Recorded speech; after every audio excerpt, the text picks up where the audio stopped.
अस्सलामु अलैकुम व रहमतुल्लाहि व बरकातुहू।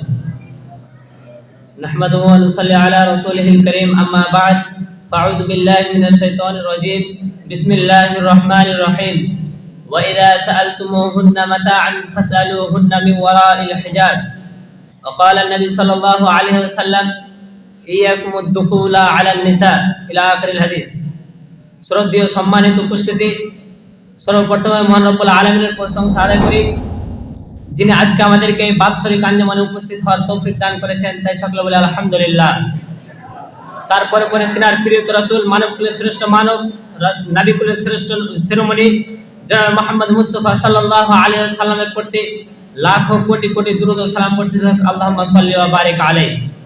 প্রিয় শ্রোতা মণ্ডলীগণ, আজ আমার বক্তব্যের বিষয় হচ্ছে বিবাহ অনুষ্ঠানে নারী ও পুরুষের অবৈধ সংমিশ্রণ। প্রথমত, বিবাহ শব্দটি হচ্ছে একটি বাংলা শব্দ, যার আবিধানিক অর্থ হচ্ছে মিলন বা বন্ধন, যাকে ইংরেজিতে বলা হয় ম্যারেজ এবং আরবিতে বলা হয় আন-নিকাহ, যার পূর্ণ অর্থ হলো একটি সামাজিক বন্ধন বা বৈধ চুক্তি, যার মাধ্যমে দুজন নারী ও পুরুষের মধ্যে দাম্পত্য সম্পর্ক স্থাপিত হয়। এই বিবাহের ক্ষেত্রে নবী সাল্লাল্লাহু আলাইহি সাল্লাম বলেন, আন-নিকাহু মিন সুন্নতি, বিবাহ হচ্ছে আমার সুন্নাত। তিনি আরো বলেন, ইযা তাযাওয়াজাল আবদ ফাকাদ ইসতাকমালা নিসফুদ্দিন, যখন কোনো বান্দা বিবাহ করে, যখন কোনো ব্যক্তি বিবাহ করে, তখন তার অর্ধেক দিন পূর্ণ হয়ে যায়। বিবাহ মহান আল্লাহ তাআলার একটি বিশেষ নিয়ামত এবং নবী সাল্লাল্লাহু আলাইহি সাল্লামের একটি গুরুত্বপূর্ণ সুন্নাত এবং ঈমান পূর্ণতার ক্ষেত্রে সহযোগী। বিবাহ ছাড়া আমাদের জীবনে পরিপূর্ণতা লাভ করা, সুখময় হয়ে গড়ে ওঠা কঠিন।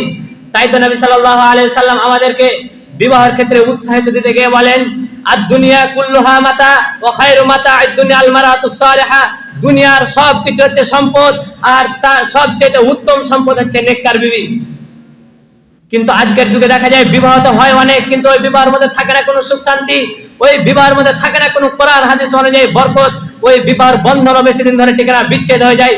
তার মূল কারণ হচ্ছে এই যে আজকের যুগের বিবাহগুলি ইসলামিক অনুযায়ী হয় না, আজকের যুগের বিবাহগুলি এবং কোরআন হাদিসের মধ্যে কোনো মিল নেই।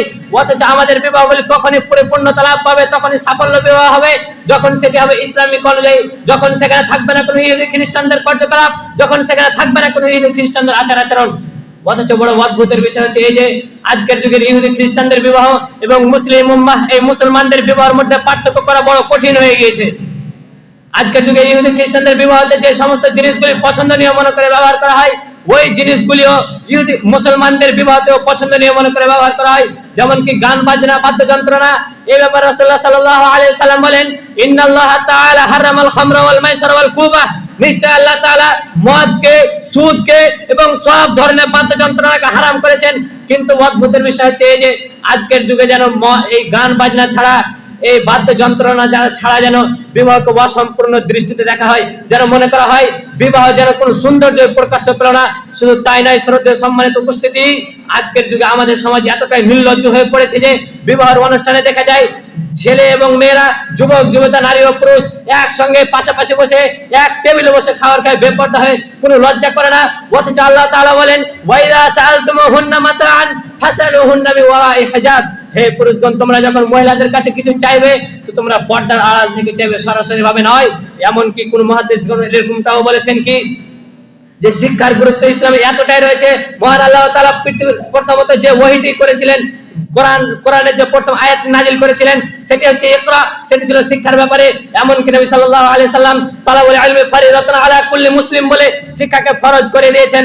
তারপরেও যদি এই জ্ঞান অর্জন করা, শিক্ষা অর্জন করা দুইজন যুবক যুবতী, নারী ও পুরুষের জন্য পাশাপাশি বসে এক টেবিলে বসে পর্দাহীন ভাবে যদি জায়েজ না হতে পারে, তাহলে পরে আমি বলতে চাই যে দুইজন ছেলে মেয়ে, দুইজন যুবক যুবতী, নারী ও পুরুষের জন্য পাশাপাশি বসে পর্দাহীন ভাবে এই খাওয়া দাওয়া কি করে জায়েজ হতে পারে। শুধু তাই নয়, প্রিয় শ্রোতা মণ্ডলীগণ, বিবাহের প্যান্ডেলে দেখে অবাক লাগে, বিবাহের দিনকে দেখে অবাক লাগে যে বিবাহের দিনে দেখা যায় যে যুবক যুবতী, ছেলে ও মেয়ে, নারী ও পুরুষ একেবারে তারা রং তামাশায় মেতে থাকে, একেবারে রং তামাশায় খেলাখেলি করে, এবং ভাবিদেরকে দেখা যায় তারা তো দেওরদের হলুদ মাখাতে ব্যস্ত থাকে এবং সাজাতে ব্যস্ত থাকে। অথচ রাসূলুল্লাহ সাল্লাল্লাহু আলাইহি ওয়াসাল্লাম বলেন ইয়াকুমুদ দুখুলা আলান নিসা, ইয়াকুমুদ দুখুলা আলান নিসা, ইয়াকুমুদ দুখুলা আলান নিসা। হে পুরুষগণ, তোমরা মহিলাদের সংমিশ্রণ থেকে বেঁচে থাকো, তোমরা মহিলাদের কাছে যাওয়ার থেকে বেঁচে থাকো, তোমরা মহিলাদের কাছে যাওয়ার থেকে বেঁচে থাকো। অতঃপর একজন আনসারী ব্যক্তি জিজ্ঞাসা করলেন, হে আল্লাহর রাসূল, দেওরের ব্যাপারে আপনার মতামত কি? তখন রাসূলুল্লাহ সাল্লাল্লাহু আলাইহি ওয়াসাল্লাম বললেন, আল-হামু মাউতুন, আল-হামু মাউতুন, আল-হামু মাউতুন। আরে দেওর তো মৃত্যুর মতো, দেওর তো মৃত্যুর মতো, কথাটা বুঝে আসলো না। রাসূলুল্লাহ সাল্লাল্লাহু আলাইহি সাল্লাম বলতে চাইলেন দেওর মৃত্যুর মতো মানে মৃত্যু আসলে যেমন মানুষের ইহকালের সমস্ত আশা চাওয়া, খাওয়া দাওয়া, ব্যাংক ব্যালেন্স, টাকা পয়সা সব ধ্বংস করে দিতে পারে, ওই মতো এ ভাবিতে দেওর আখিরাতে সবকিছু ধ্বংস করে দিতে পারে, ওই মতো দেওরে ভাবির আখিরাতে সবকিছু ধ্বংস করে দিতে পারে।